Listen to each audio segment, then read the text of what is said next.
Hello viewers, এদিকে দেখো আমি একটা বাটির মধ্যে দুটো ম্যাগি দিয়ে দিয়েছি, ম্যাগিটা সিদ্ধ করতে দিয়েছি। আর এদিকে দেখো একটা ক্যাপসিকাম নিয়েছি, এদিকে ভিনিগার, এদিকে দুটো ম্যাগি মশলার প্যাকেট, এটা হচ্ছে green chilli sauce, tomato sauce, আর এদিকে নিয়ে নিচ্ছি আমি ফরচুনের সোয়া চাঙ্ক।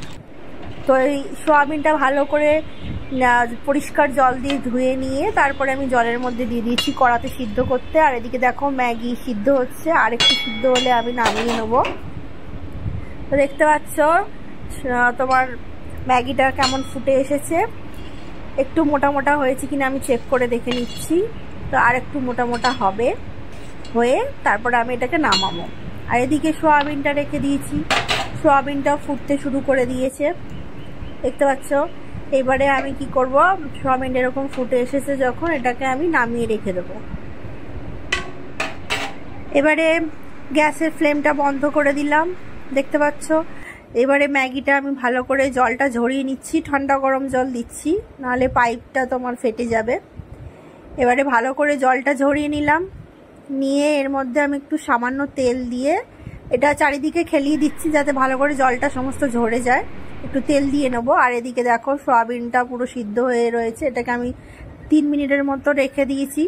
এবার চিপে চিপে আমি জলটা ফেলে দেব। তো সমস্ত সোয়াবিনগুলো এইভাবে ভালো করে চেপে চেপে নিচ্ছি, নিয়ে 2-3 বার করে আমাকে ধুতে হবে, না হলে কি সোয়াবিনের যে একটা কষকষে যে ভাবটা থাকে। এদিকে ম্যাগিটায় আমি তেল মাখিয়ে দিচ্ছি ভালো করে, যাতে ঝুড়ো ঝুড়ো মতন হয়। এমনি ম্যাগি ঝুড়ো ঝুড়ো হয়, কিন্তু যেহেতু এটা ম্যাগিটা চাউমিনের মতন করে বানাবো তাই একটু তেল মাখিয়ে নিলাম। এদিকে দেখো দুটো ডিম নিয়েছি, নিয়ে ডিমটাকে ফাটিয়ে রেখে দিয়েছি। এর মধ্যে সামান্য নুন আর গোলমরিচের গুঁড়ো মিশিয়ে দেব। তো এর মধ্যে দিয়ে দিচ্ছি সামান্য নুন দিয়ে দিলাম, আর দিয়ে দিচ্ছি গোলমরিচের গুঁড়ো, দিয়ে ভালো করে ডিমটা ফেটিয়ে নেব। ডিমটা ভালো করে ফেটিয়ে নিলাম।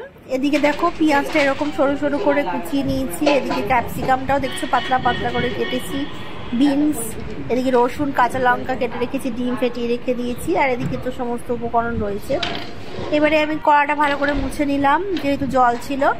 এবারে গ্যাসের ফ্লেমটাকে অন করে আমি এর মধ্যে দিয়ে দেবো পরিমাণ মতন তেল। তো দেখতে পাচ্ছ অল্প অল্প তেল দিয়েই করব। তো তেলটা দিয়ে দিলাম, দিয়ে এবারে আমি দিয়ে দিচ্ছি পেঁয়াজ কুচি, লঙ্কা কুচি, দিয়ে ভালো একটু সামান্য নুন দিয়ে দেবো যাতে পেঁয়াজটা একটু নরম হয়ে যায়। তো একটু নেড়ে চেড়ে নিচ্ছি।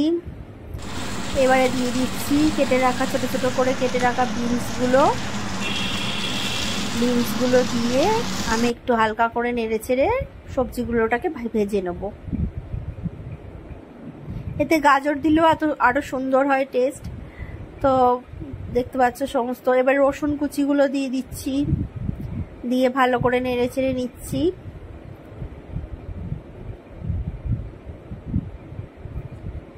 পেঁয়াজ সবজিগুলো সমস্ত ভাজা ভাজা হয়ে এসেছে। এবারে আমি দিয়ে দেবো সোয়াবিনগুলো দিয়ে ভালো করে সোয়াবিনগুলো যতক্ষণ একটু লালচে লালচে বা ব্রাউন কালারের হয়ে যায় ততক্ষণ আমি সোয়াবিনগুলো ভালো করে ভেজে নেব। এই সময় গ্যাসের ফ্লেমটাকে মিডিয়ামে রাখবো, খুব জোরে আঁচ দেবো না, হলে পুড়ে যাবে।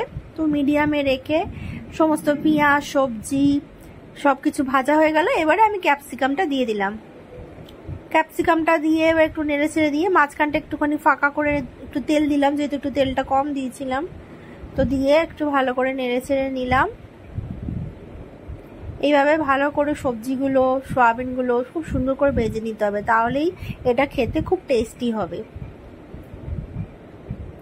এবারে আমি মাঝখানটা একটু ফাঁকা করে দিয়ে ওতে একটু তেল দিয়ে দিলাম। এবার এর মধ্যে আমি ওই ফেটিয়ে রাখা ডিমটা দিয়ে দিলাম। ডিমটা রেখে কিছুক্ষণ আমি হালকা যাতে ভাজা ভাজা হয়ে যায় সেজন্য রেখে দিয়ে এবার ডিমটাকে আমি ভালো করে মিক্স আপ করে নেব। তো দেখতে পাচ্ছ ডিমটাকে আমি ভালো করে মিক্স করে দিলাম। ডিমটার গাটা যেন ভালো করে ভাজা ভাজা হয়ে যায়, ব্রাউন ব্রাউন কালার। যখন সমস্ত উপকরণ ভাজা ভাজা হয়ে যাবে এরপরে আমি আস্তে আস্তে দিয়ে দেবো ম্যাগিটা। দেখতে পাচ্ছ তেল মাখানো ম্যাগিটা এবার দিয়ে দিলাম। এটা ঝরঝরে হবে। দিয়ে এবারে সামান্য একটু নুন দিয়ে দিলাম, দিয়ে দিচ্ছি টমেটো কেচাপ বা টমেটো সস, দিয়ে দিচ্ছি গ্রিন চিলি সস 1 চামচ, দিয়ে দিচ্ছি 1 চামচ মতন ভিনিগার।